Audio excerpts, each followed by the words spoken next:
Now, back to business. The household name, BOST, of course, stands for the Bulk Oil Storage and Transportation Company. It was incorporated in December 1993 as a private limited liability firm with the government of Ghana as its sole shareholder. However, hopes of making this state corporation the most viable strategic reserve for the country is far from realization. I'll tell you what, between 2019 and 2020 alone, the reports indicate that BOST made some combined losses of 400 million Ghana cedis. In what appears to be a leap forward this time round, BOST, for the very first time in 11 years, is recording some marginal gains, with reports indicating that the company recorded a total of some 168.8 million cedis for the first time as profits to the company. Well, I caught up with the managing director for the company, Edwin Provençal, and I started by asking him what is changing at BOST. Obudai Provençal, thank you for talking to JoyNews. The last 2 years of your tenure appears to be going well for you in recent times. You've received some commendations from the sector minister, Dr. Matthew Puku-Prempeh, who appears to be elated by some marginal gains you're doing here.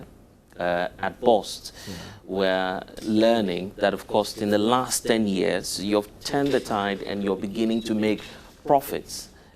Ordinarily, if you set up an organization, you would expect that some profits will come through, but this has not been the trajectory for BOST over the years. Yeah. How did you make this work in the first place? Thank you. Thank you very much, and thank you to your listeners. This journey hasn't been smooth. It's been very rough. I mean, I got in here in 2019, but then I had some predecessors who had started some work from 2017. The picture in 2017 wasn't good at all. I mean, the company was on the verge of comatose, collapse. But yes, thanks to the various stakeholders, especially my board of directors, the staff, the various ministers who have come, and the President of the Republic of Ghana, Nana Dankwa Akufo-Addo, who reposed a lot of confidence in me. Yes, we have turned the tide around, and with reference to your question, how did we do it? I mean, it can take about 2-3 days conversation. But yes, we came in, analyzed the situation, assessed the situation, realized where the challenges were, and together with the staff and other stakeholders, we did a lot of stakeholder engagements, and then decided a direction for the company. The direction we chose was twofold. The first one was operational excellence, because we had lots of issues with regards to our operations. For example, if you looked at our revenue earning assets, it was hovering around 18%. All our barges were out of service. All our pipelines were out of service, 364 kilometers length of pipeline out of service. All our 4 barges, 1 tugboat, 1 floating dock was out of service. We had 3 out of 6 depots unfunctional, out of service. And then we have 15 out of 51 tanks also out of service. I mean, these are assets that earn us revenue, and all of these were out of service. So virtually we had 18% of our revenue assets in operation. That meant that 82% was out of service. If you also looked at the financial side, the liabilities on our heads was humongous. It was $624 million trade debt, $415 million legacy loans, cedis, legacy loans. Right. We had BDC claims on BOST, 37 million, and then $109 million capital capex liability on our heads.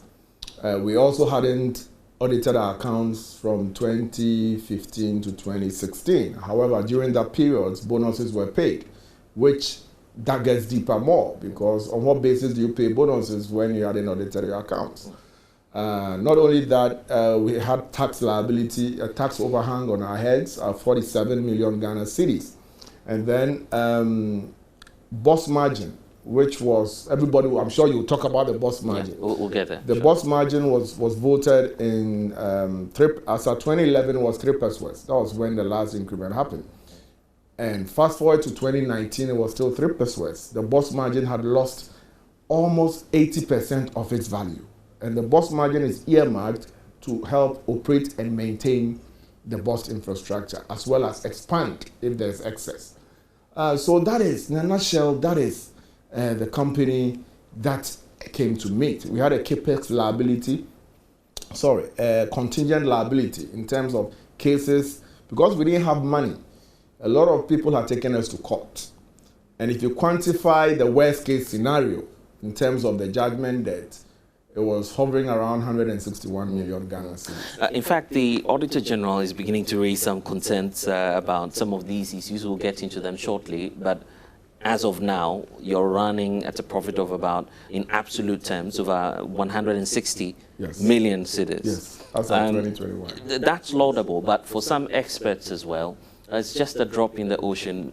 I mean, based on our capacity. Based on your capacity and what's happened, I mean, over the past few years. The State Interest and Governance Authority, SIGA, reported that you were making a combined loss of over 400 million cedis, and all of this is happening under your tenure, the first 2 years, I believe. So if you juxtapose that to the gains you're making now, we shouldn't be praising you for that. What's your take on it? It depends on how you look at it. I mean, I came in 2019. 2019, we were coming from a huge loss from the previous year to 2019. 2020 is debatable. Now, I'll explain why it's debatable. You're not accepting that it's partly your fault? No, I'm taking full responsibility. I'm just saying that the financials are debatable. How you interpret the financials are debatable. Right. Because in 2020, if you go and look at the SIGA report, they reported that my profit after income tax was 1.9 million cedis. They reported that. However, there was a revaluation of our assets. There was a revaluation of our assets in 2020. And the accounting standards, IFRS, says that when you revaluate your assets and there is an appreciation, the difference between the book value and the appreciation has to be hit directly to your P&L as a cost. Is that monies that were paid out? Is that a real expenditure? It's not a real expenditure. It has nothing to do with the underlying business. What it does is it goes to increase my balance sheet. You know, the value, extra value goes to increase my balance sheet. But in terms of the underlying business, the business of BOST, a provision for deferred tax liabilities on the revalued assets cannot be used to gauge my performance. So I disagree completely. Yes, that 290 something million revaluation provision took BOST to a loss of 291 million Ghana cedis. But the people who understand financial statements know that that is a technicality. And in fact, some experts go ahead to then downgrade your performance to minus 40+%. I'm sure that you've read all of these figures. What are you doing to correct that notion that, well, it's just a continuous case of inefficiency here at BOST? I mean, rating me 40% based on what? If you pick a company that made losses of 456 million cedis in 2016, fast forward to 2021, that company is making 160 million Ghana cedis. You say 40%. That is ridiculous. If you pick a company that had operational expenditure of 538 million Ghana cedis in 2016, by 2021, where do you estimate that operational administrative expense should be? Where do you think, should it go up or down with inflation and everything? Well, it depends on what you do. It depends on a number of factors anyway. So I'm asking, normally, all things being equal, if your administrative expenses in 2016 was 536 million Ghana cedis, fast forward to 2021, normally, Should it go up or down?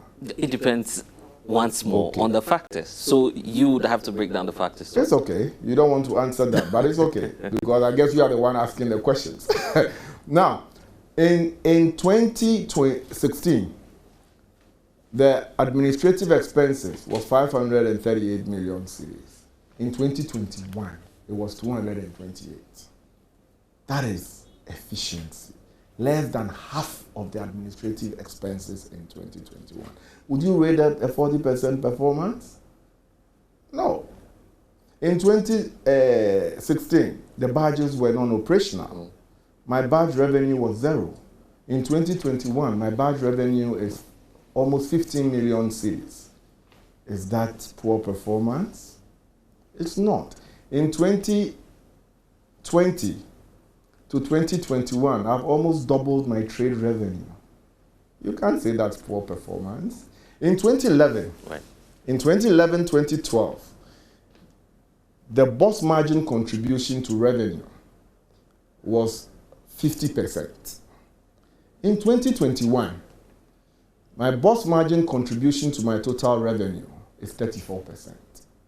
But I guess if that's your interpretation of the figures. No, but in terms of the increment, we've had a jump from 6 to 9% in terms of the absolute. So so it's based on interpretation, isn't it? What in 2011, 2012, the dollar equivalent of the BOST margin was 2 cents. 2 cents. In 2021, the dollar equivalent was less than 1 cent. But if you, I'm not able to quote your sector minister on this at your annual meeting. He was then referring to the BOST margin, and that's why we need to zoom into it at once. As part of the reasons why you are having the 80% of your assets which you claim were redundant having been revived. Yes. So if indeed you're saying the margins and the values of it were depreciating, Ghanaians would say, well, that's not true. We've had an increment from 6 to 9%, and part of the reasons why you're beginning to see results is because of these margins. I don't dispute that fact at all. Without the BOST margin, there was no way we could have fixed our assets. Right. So I went to ask for 12 pesos, which was going to be an equivalent of the 2011 dollar amount, which was 2 cents. So when I went, I said, okay, Mr. Minister, kindly increase my margins to the dollar CD equivalent of 2 cents, which was going to be 12 pesos. He said, no, I'm going to give you 6 pesos. I said, okay, it will be inside. Right. So I got the 2 pesos, I got the increase, the 100% increase, and then I used it judiciously. Now, don't forget that BOST margins have been in place for a long time. I mean, subsequent administrations have had BOST margins. So it didn't come only during my time. And that is why, if you want to compare, if you levelize the BOST margin in dollar terms, you will see that in 2011, 2012, it was hovering around 2 cents. As we speak today, the BOST margin is not up to 2 cents. It's not up to 2 cents. Right. So yes, it went up. Yes, it helped us fix all our badges. Yes, it helped us reduce our turnaround time from 4 hours to 1 hour 30 minutes. Yes, it helped us reduce our badge loading days from 7 days to 1 day. That's operational efficiency. But there's a lot of kickback at that BOST margin. Yes. The minister then announced that you are not going to revise the whole decision on the BOST margin. Yes. But given the fact that we're moving into an era where, of course, Ghanaians are beginning to complain about the increment in fuel prices, some experts, including some of the stakeholders as well, the transport unions, have been calling for a reduction in the components in terms of the tax measures for petroleum pricing. COPEC, for instance, which is the consumer, the Chamber for Petroleum Consumers, COPEC Duncan Amwa, has expressed some sentiments about that consistent rise in the figures and a decision by the minister to keep the BOST margin. And I just want to bring you excerpts of what he says. So he says that I totally disagree with the minister when he says that the margin will not be taking off, bearing in mind the very fact that the private BDCs also have depots where products are stored and they do not get any margin but operate leanly. Excellent. You're not being fair on the market. Okay. That is what happens when you compare apples to oranges. I'll explain why. That will be your conclusion if you compare apples. No, but these are his words, right? I say if you compare, he's comparing apples to oranges. That's what I'm saying. Okay. So let's look at why the BOST margin was put in place. Okay. So in 1993, when the company was set up, it came to light that, okay, Accra Tema is where the business is. I mean, 75% of the business is in Accra Tema. But BOST has a social mandate to store, distribute, and transport petroleum products across the length and breadth of this country. So we are mandated to go and build tank farms, to go and put infrastructure for a social purpose, not for profit. Are you with me? And in the wisdom of the founders, thanks to Dr. Kobna Donko, right, and I mean whose shoulders and other shoulders on which I stand, right, they envisaged the need for the BOST margin so that we can use it to operate, maintain, and expand infrastructure. That is a social mandate. Does any of my BDC friends have any social mandate? They don't have any social mandate. Yeah, but you share the same space with them, right? Yes, I do, but they don't have a social mandate. Right. So if you talk about taking away the BOST margin, because the BOST margin comes at a cost. That cost is a social cost. Are you with me? Right. So take away the BOST. Don't just take away the BOST margin. When you are preaching, take away BOST margin. Also take away that social cost. Then you are being fair and comparing apples to apples and oranges to oranges. But you don't say, take away the BOST margin, but BOST should continue to manage the depots in Borga, in Savelugu, in Buipe, in Akosombo, in Mamiwata. It's not fair. Yeah, but the point is, these are strategic assets, you believe, which some of your competitors, I'm using that word for them, do not even have in the first place. But all my competitors are putting their resources in the most profitable areas in the country, which is Accra Tema. Go to Accra Tema. You have a plethora of tank farms. Why are they not moving in? Nobody has stopped them from moving into the hinterlands because it's not going to be profitable. Private money does not do social projects, but BOST is mandated to do these things, and they should come at a social cost, and that cost is the BOST margin. You get what I mean? So if you leave it to me, a private sector person, right, I'm going to shut down all these other depots, and also I would have shut them down and also operate solely in Accra Tema to sweat my assets and milk the best out of the best I can out of those assets. But because the shareholder has given us a social mandate, we are mandated to operate in those areas. Are you with me?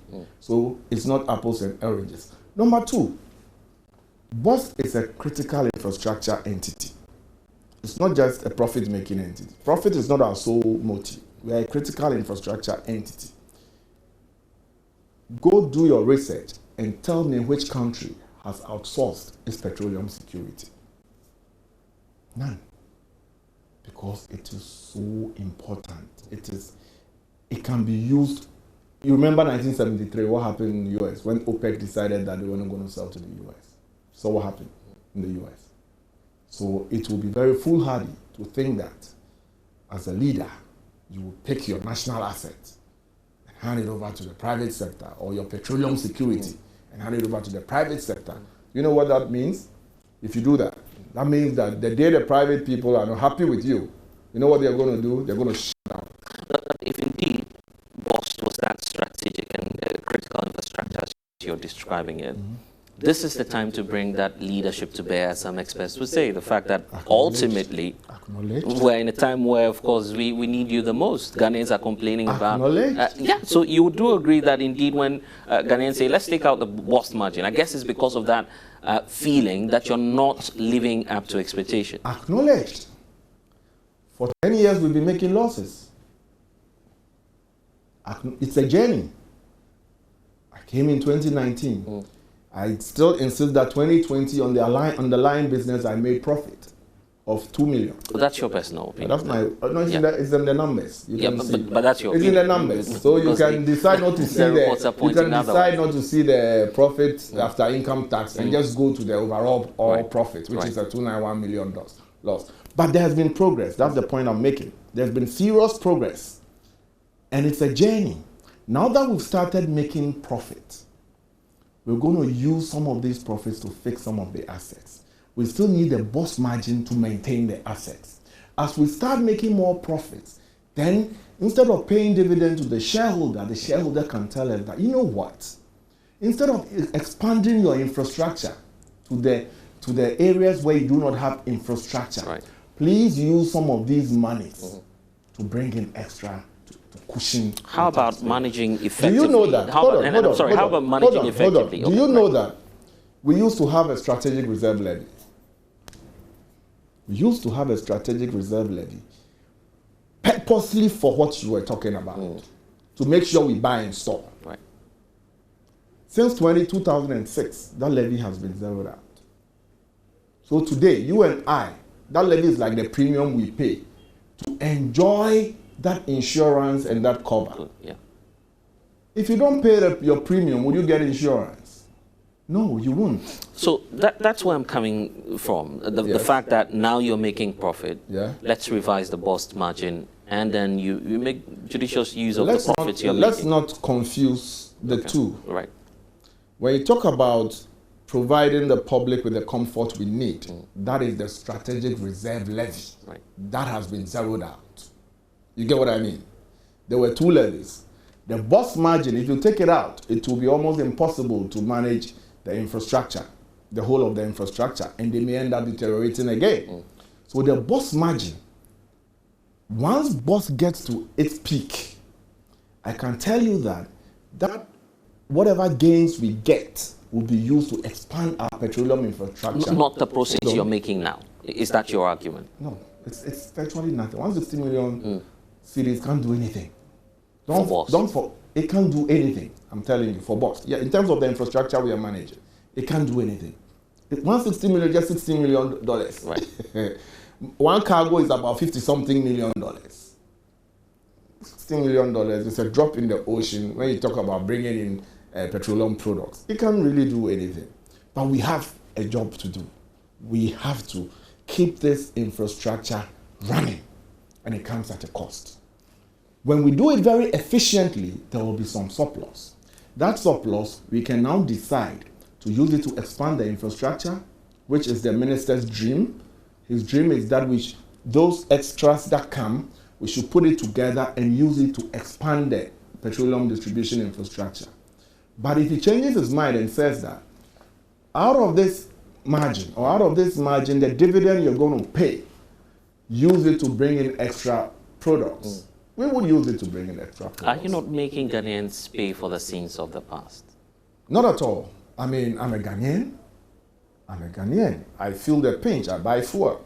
My mother buys fuel. My late father is dead. But there are other people in my family who buy fuel. We feel the pinch. But this is the first time in 10 years that we have made profit. We can't solve. Which you are describing as a drop in. It's a drop in the ocean, but we can't solve all the problems overnight. It's a journey, and I agree with you when you say yes. Maybe we need to have a second national conversation. BOST is not a policy person. You get what I mean? Right. So we need to have a second national policy debate on how to fund the strategic reserves.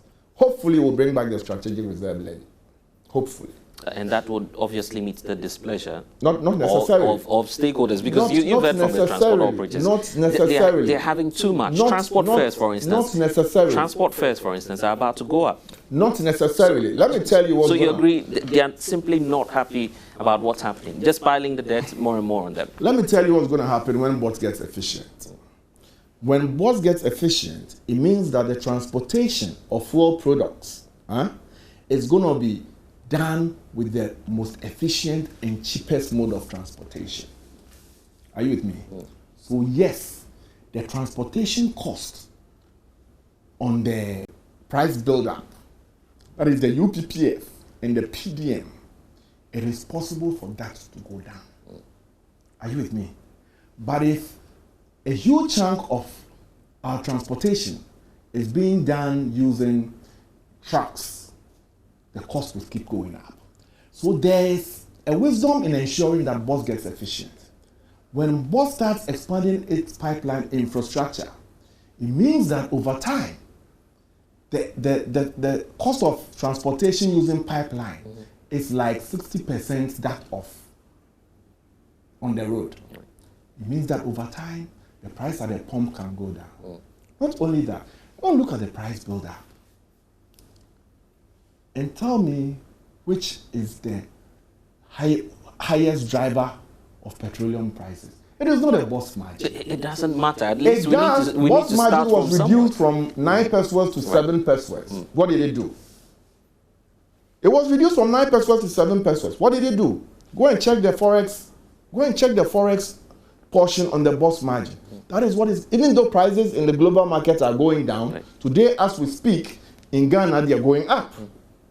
And so you need to do proper analysis on the key drivers of petroleum pricing in Ghana. But you so do we can agree address that looking at the time in which we find ourselves, yes, any possible revision in the price build-up will be highly appreciated by stakeholders. I'm telling you, they took 2 pesos. It's because the margin is feeding you significantly they took as 2 an agency, and that's why you seem to be positive about it. We budgeted to do certain activities with 9 pesos. Overnight, to help cushion the taxpayers, 2 pesos was taken out. Go and check the other margin price contributors and find out how many were taken from all of them. So if you want to attack the BOST margin, it will not be fair. What you want to do is to kill BOST. Where do you situate your social contract in all of this with the Ghanaian public? Be specific. Because you're saying that, well, this is the social cost to it. Have the margins paid, and then we get BOST rate treated. However, Ghanaians are saying we can't share that cost with you now. Try and also bear with us. Allow that margin to go. Let the transport operators see a certain, ripple effect in the system, and then prices will eventually come down. You're not willing to share that cost with the Ghanaians. So where do you situate your social contract? You will be killing your nose to spite your face. Seriously. Really? Yes, because in order for the petroleum distribution to happen efficiently and effectively, in order for the government's policy on price parity across the length and breadth of the country to be successful, you need BOST infrastructure in various parts of the country to You're talking about expansion. But not expansion. Yeah, you need the existing infrastructure to work. And I'm telling you that as at 2019, the existing infrastructure was almost comatose. The minister says you have 15 running now, I guess? 15 out of... we had 15 out of 51 faulty. Now we have 12 running. So we need to repair 3. Yeah, so that's what I'm saying. That it is the BOST margin that has enabled us to get to where we are. We are not at peak. This 160 million cedis you're talking about is profit. It's not cash flow. Right. Let me explain to you. Okay. When you issue an invoice, it is a sale. But until you collect the money, it is not cash flow. As I speak to you, the BOST margin that NPA and Co is helping us collect, I can tell you that there's a lot of that profit in outstanding BOST margins. So it's not cash. It is profit, but not cash. Now, we have other projects to do. There are projects we need to do. There are maintenance projects we need to do. There are contracts we signed, and there are maintenance loans we've taken that we need to service. So just because BOST has become the light somewhere does not mean that all these things should go away. It will not be fair to you and me, because eventually all the gains will be reversed. I see how hard you're trying to refrain from attacking stakeholders who feel you don't deserve the margin. I would have done the same. Right. I would have done the same. But I remember very well, I used to work in Ghana Telecom.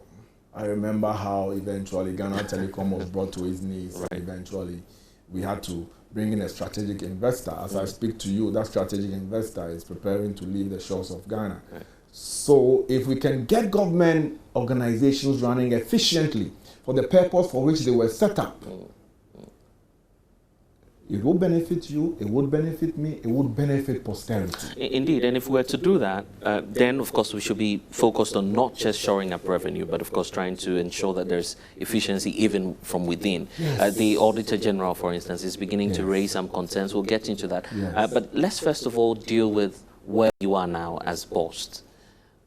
Storage is obviously one of your key functions. Where are we now? Because there are reports out there that there's an imminent shortage. Is that an accurate No, it's not description? accurate. It's not accurate at all. In the BOST system, Right. so we have tank farms across the length and breadth of the country. And I think this morning I was referring to BOST having 13 days of storage.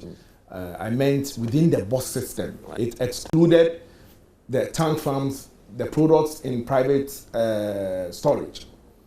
And I think when I came back and checked, we have about almost 40 days in private storage, plus the 13 days in BOST. So we are nowhere near running out. Not at all. Not at all. In the BOST system, we have some challenges. Now, BOST used to have open credits until it was abused with suppliers, and that's what led to our $624 million debt. So today, nobody is willing to have an open credit arrangement with BOST. So what we do is, in 2018, we brought in one cargo, one ship, 2018. In 2019, as I talk to you, we brought in almost 8. Today, as I speak to you, Right. we brought in almost 12 cargoes. So it is a trajectory. And how did we do that?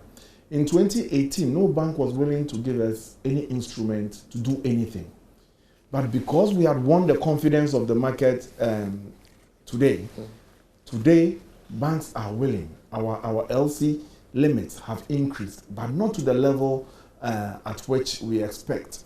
Also, because prices have gone up, whatever LCs we have today can only bring half the quantity of products we can bring. So today, within the BOST system, we have only about 13 days. But then outside the BOST system, the private depots, etc., I'm sure there's a lot of fuel available, that shortage is not imminent. And of course, thanks for staying with us here on The Pulse. There's more from the MD of BOST as we delve into the matters relating to the Attorney General, which is questioning some financial infractions there at BOST, including some dubious awards of contracts to officials and some 3 companies. We'll talk about that with Edwin Provenchal right after this. What was the notion behind the investment in the first place? Because I'm sure that I don't know. I wasn't here. I'm sure that by now. I don't know. I wasn't here. Yeah, but that's not a fair answer to give. I'm telling you honestly that investments have been made. You have your handing over notes, don't you? Why would you say that? Yeah, so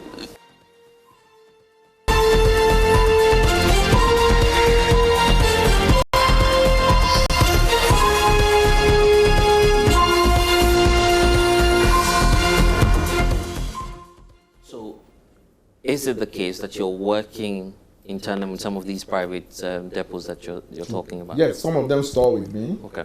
I also store with some of them, sometimes. So it's an industry, and we need to work together to ensure the sanctity of the industry.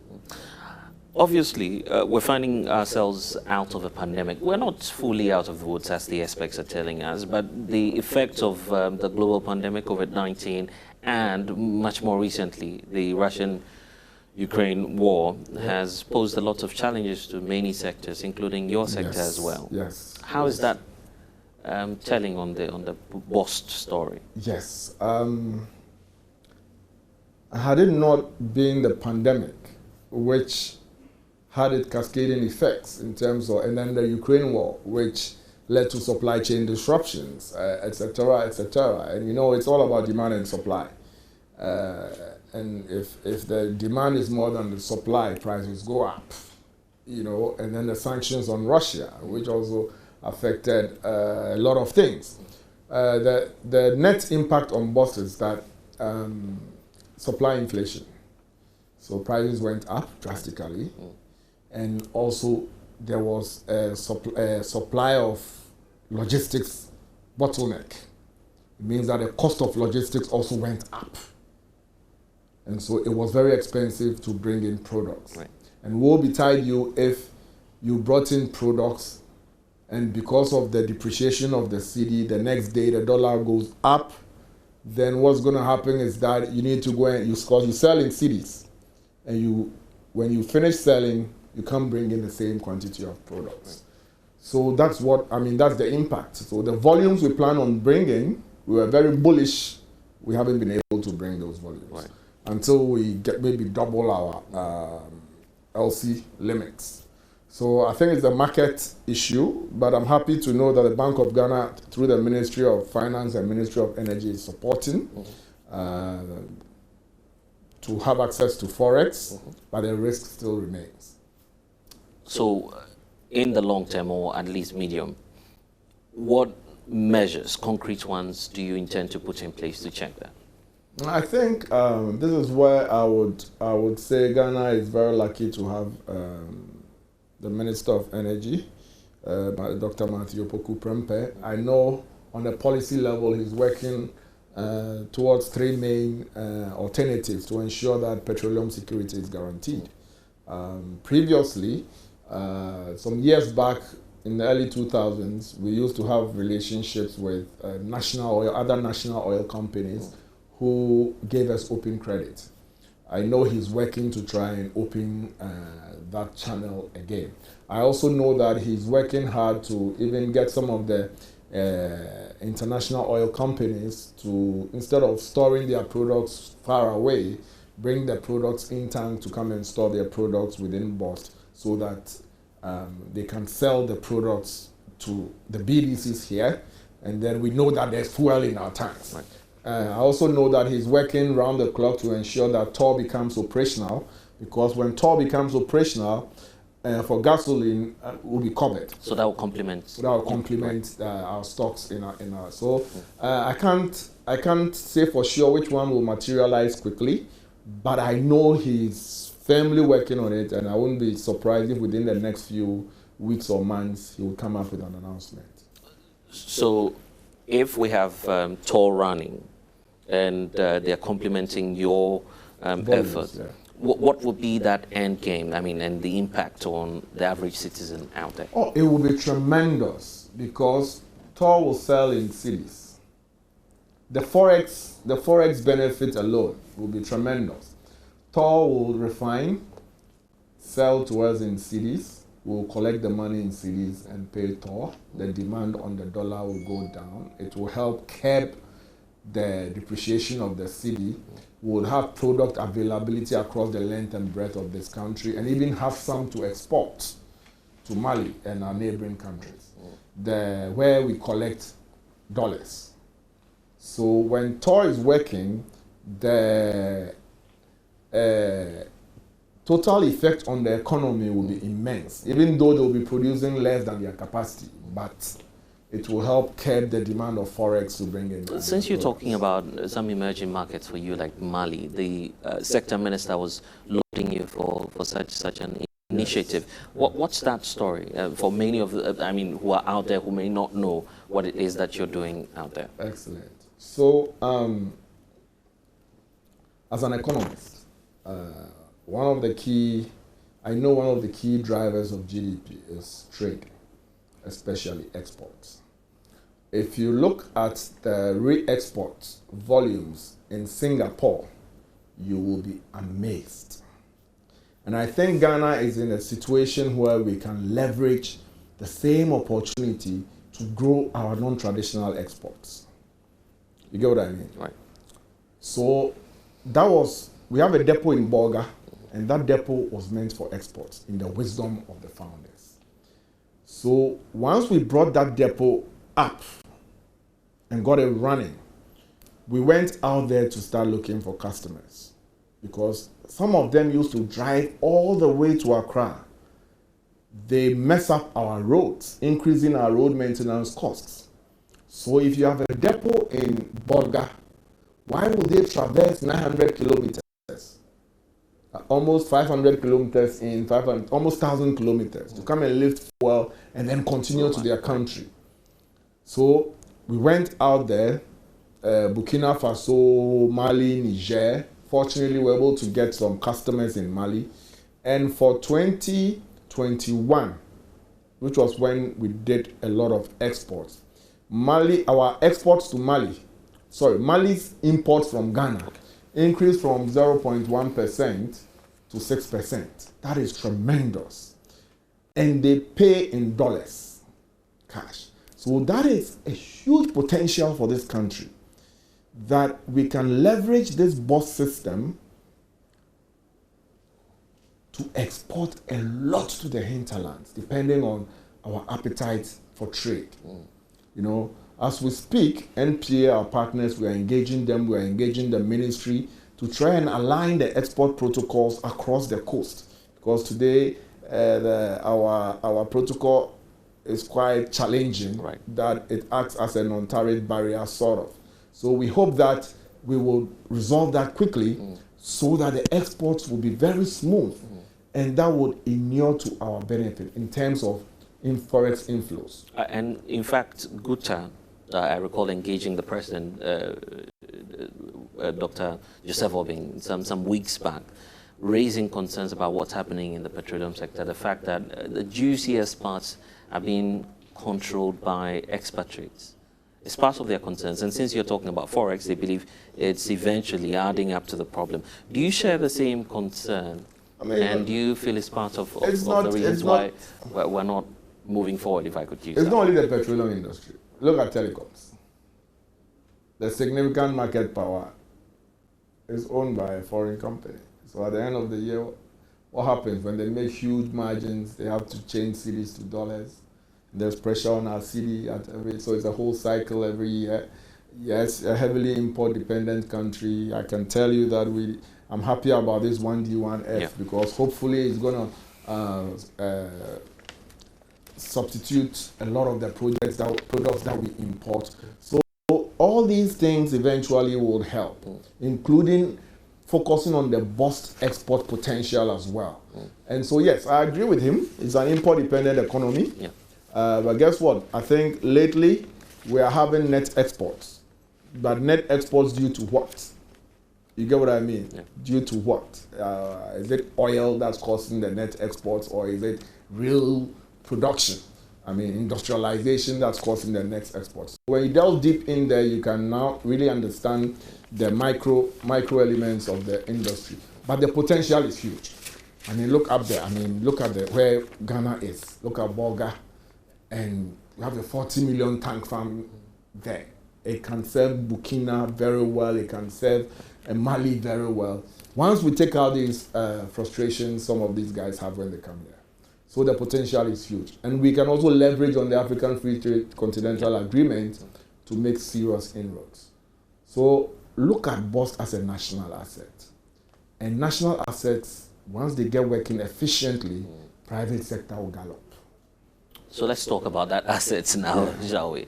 And some of the issues emerging from the Auditor General's report. He's, of course, raising so many questions about where you're investing, where you're putting monies, and also some procurement matters as well. So let's get to it. For instance, the issue about the 3 companies that was awarded a contract of some 178,000 and over Ghana cedis. The understanding is that it's not, if indeed you look at the procedure, you've not been fair in terms of the laws on competition and how you should go about this whole procurement issue. What's BOST, the perspective of BOST on some of these findings by the Auditor General? The fact that you have one individual creating 3 companies, awarding eventually the contract to the same ownership, really. So, I'm sure you've read that report. Yes, what's your reaction to it? I mean, I want to say it's a human institution. That's first. I want to say it's a human institution. I also want to say that we do thousands of procurements every year. thousands of procurements every year. And because it's a human institution, yes, obviously, you will have some of these things happening. I think the focus should be, yes, it's happened. It shouldn't have happened. Then we go back and find out why and how did it happen. Right. There are people who are responsible for the procurement. There are people who work on the evaluations. These people have been queried, and they're going through disciplinary procedure. We have also tightened the procurement process so that these things cannot escape anymore. But as a human institution, once in a while, these things will happen. So yes, I'm guilty because I'm the head of entity, I'm the institutional head. But I can promise Ghanaians that we are putting in place measures for this not to recur. Yeah, but normally that's what we hear from all the managers of the various public institutions. Yeah. You take responsibility for whatever happens, but we are not able to identify, and that's the concern of some, those rarely involved. What measures, specific measures are you taking them through? Today, right. As we speak, there's a disciplinary process ongoing. I can't judge before the process is over. So once the process is over and they are found culpable, they will be dealt with according to... How many of your officers have been indicted as a result of that? They don't need to be indicted. They haven't been indicted, but those who work on this, we know. And so they're going through a disciplinary process, and once it's over, in a collective bargaining agreement, there are punishments. Some say the Auditor General's findings carry a lot of weight, because looking at how meticulous the process of auditing is, he cannot be making a mistake here. I never said he was making a mistake. I said, yes, it happened. So the finding is true. I'm saying that you don't punish. You need to unearth how it happened so that you put in place processes and procedures so it will not recur. In that finding, I'm saying that there's a disciplinary process also ongoing to ensure that those who were involved and are culpable get the right. The report is indicting enough, isn't it? If you obviously know the owner of the Unity, Ujima, Co-Pressures, that company has been blacklisted from doing business with BOST. The three companies. All of them have been blacklisted. But you know the owner.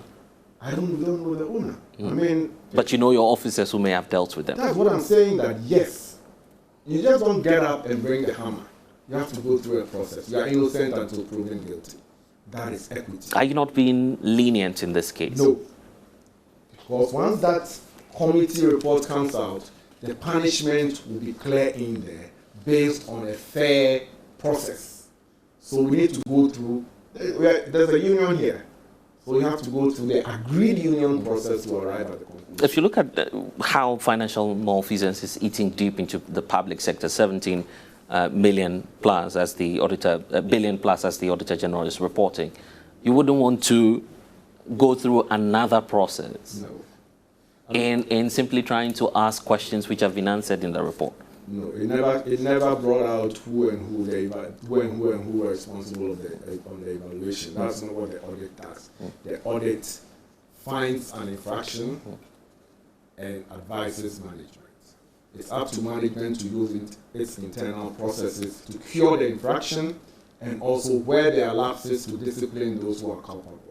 That process is ongoing, and when it ends, I shall call you back and tell you what's happened to those people. How about the monies involved? How do you intend to, for instance, liaise with... The service was delivered. Right. No, the service was delivered. So it's not really a problem to you? No, it's not. The service was delivered and signed off. It's just that the process leading to the selection was flawed. But no money has been lost. So regardless of how inappropriate the processes may be, you don't have any problems with that? The fact that the service was delivered, it's fine? No, that's why we're going through the disciplinary process. That's why I said I raised my hand. I take full responsibility. And there are people who work on these things. There are general managers, there are officers, and we know them. And they're going through the process. So they will be dealt with. Now, we've also identified process failures that we have corrected with our internal audit. So the issues like this hopefully will not recur. How are you reforming that?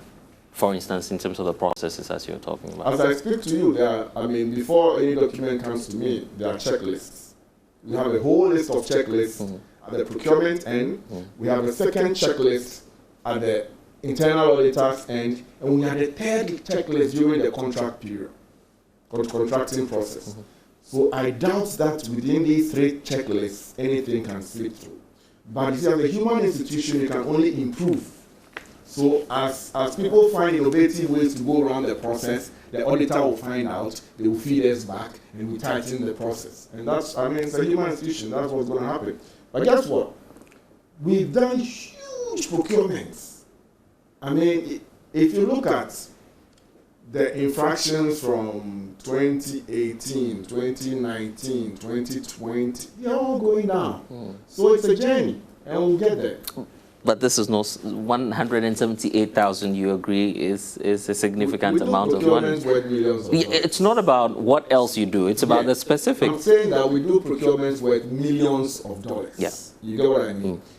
So it's not about the amount. It's the fact that the system was not able to detect this. It's not about the amount at all. The amount in the scheme of things, $17,000. If you have that happening 10 times or more within the same structure, we're not sure of the ones the Auditor General may have not found out. Oh, they would have found out. Don't worry. Auditor General goes around, people give them papers. They would have found out. But it's a journey. Right. It's a journey. I mean, Rome wasn't built in one day. We're coming from a loss of 456 million, 160 million profit. It's a journey. We're coming from an era where we didn't have internal auditor was a dumping ground for staff who were not wanted. Right. So today, where we have an independent internal auditor who queries everybody if they don't are not happy with anything. We are coming from an era where, I mean, we didn't have policies and procedures. Now we have 15 new policies and procedures. You're coming to ask me about the investments where we invested. The investment was done in before I got here. And then, the financial crisis happened in Ghana. The banking crisis. Yeah. So we'll get to that. But on this one, you're assuring us that, well, the Auditor General may have found out more if indeed that was what was happening all over. If that was but then for these three companies, the Unity, Precious, they've been blacklisted. Yes. Have you taken further initiatives to, of course, try and sort the opinion of the Attorney General? That's government's official advice. What are they telling you, and what do you intend to do in terms of possible criminal prosecutions? I don't know if that would apply because I mean, it's a matter of the law. If you get your management reports, there are some recommendations from the Auditor General. When you cure the recommendations, you need to write back to the Auditor General and let the Auditor General know that these findings, these recommendations, this is what you have done. We have done all of that, and we have communicated to the Auditor General. So I doubt that next year this will show up. But I'm asking about whether or not you sought the opinion of the Attorney General on this, because this has got to do with procurement. Perhaps there may be an opening in the law to try and go after these three companies that are identified. I don't think there's anything wrong in somebody setting up three companies. There's nothing wrong with that. What is wrong with our internal procedure that didn't detect that? But nothing stops you from owning three companies who do similar things. For obvious reasons, you know why you set up those three companies. Maybe one works in Nigeria, and you want to do some work in Nigeria, you want to do some work in Ghana, and you want some other one to do some work somewhere. So there's nothing wrong at the supplier side. You get what I mean? There's everything wrong when our internal process did not do the due diligence to detect that it is one person. Yes, and so that's clearly a basis for which you could obviously seek the Attorney General's advice on what should be done to, for instance, your officials. There is the aspect of influence peddling. A lot of issues may come out of just these very transactions. Taking them through your internal measures, your agreement may not be exhausted. That is what the CBA says. The CBA is clear upon infractions, internal infractions, the procedure that has to be taken. If you don't take those procedures and you go above it to court or wherever, the court will refer you back to your CBA. A matter of procurement as well is involved here. Yes, but we are curing that. Yes, so that's why I'm saying that there could be an aspect of influence peddling, even by some of your officials. We will only know the truth after the internal process is done. So once the internal process is done, and it is verified that there was influence peddling somewhere, or it is verified there was connivance between a wrongdoing was done, then we can go the next level. You're clearly being a judge in your own court, isn't it? No. Expose that to the other agencies and let them clear you and your system of any. I have a disciplinary procedure in-house.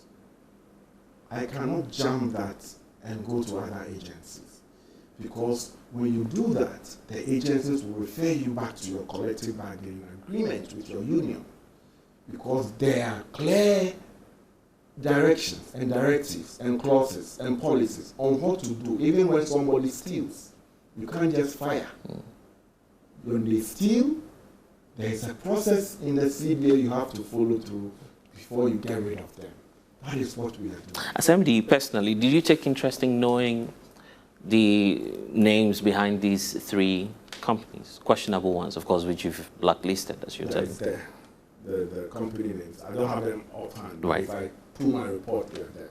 The names behind them? Yes, the names behind them. There's one owner.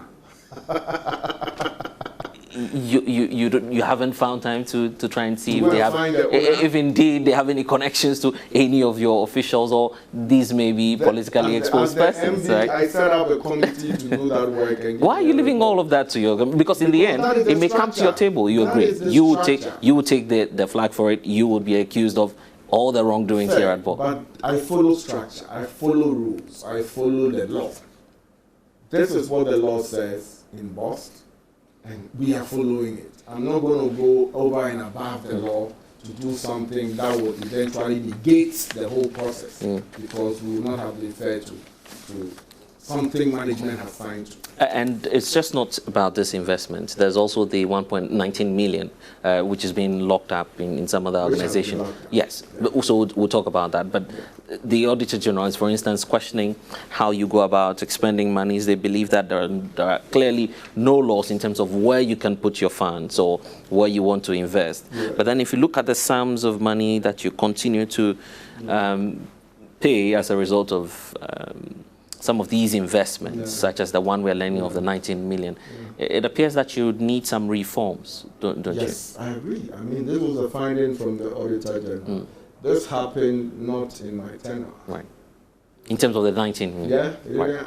I didn't invest that money. But I take responsibility, because I inherited both assets and liabilities of the company. So I'm not going to pass the blame. So I take responsibility.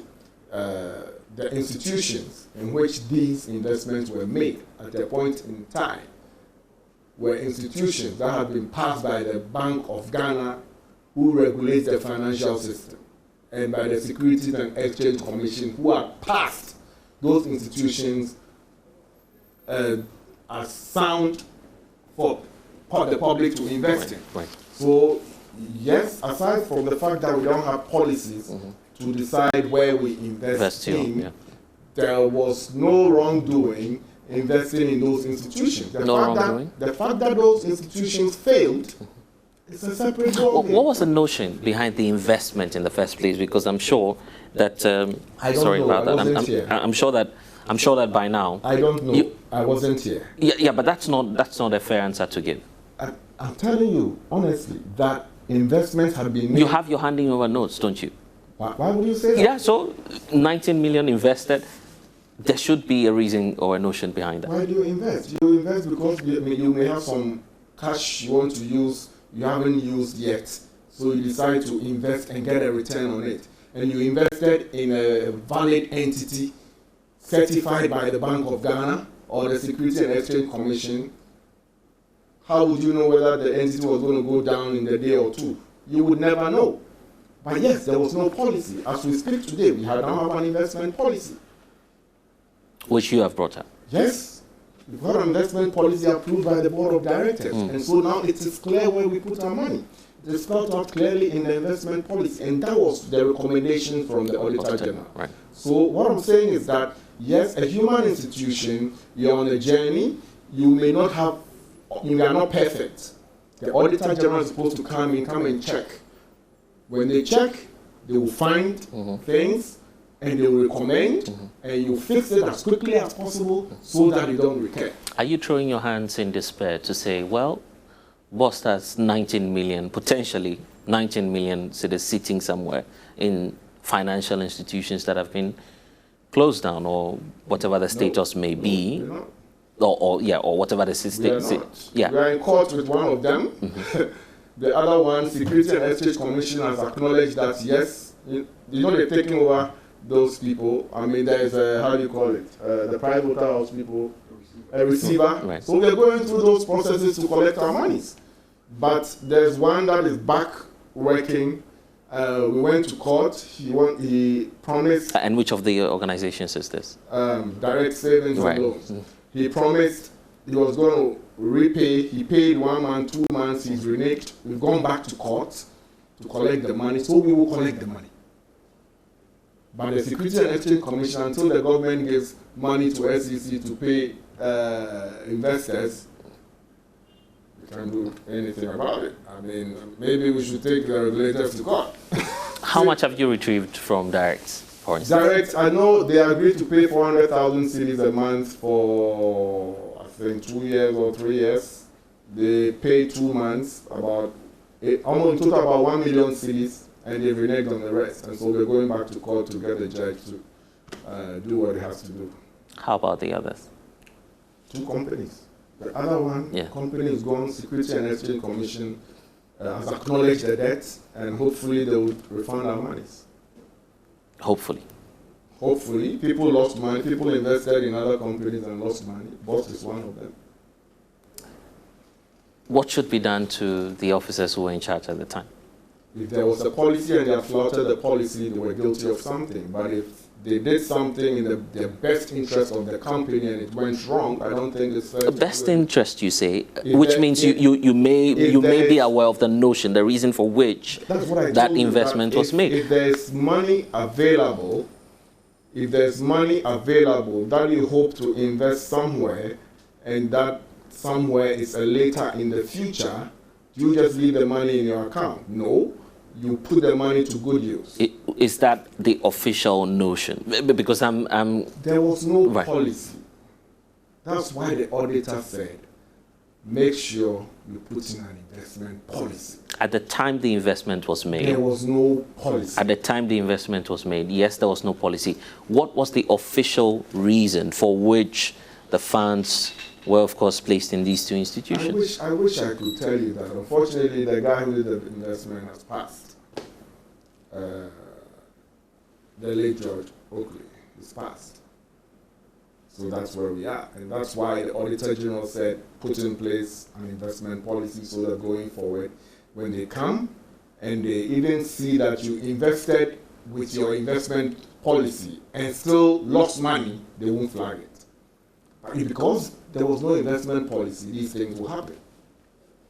And I think that, yes, I mean, in treasury management, you turn your money around when the money is idle, so that when you want it, because of inflation, you would have made still get the real value of the money.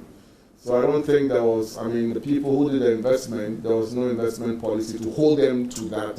You didn't invest in the right place.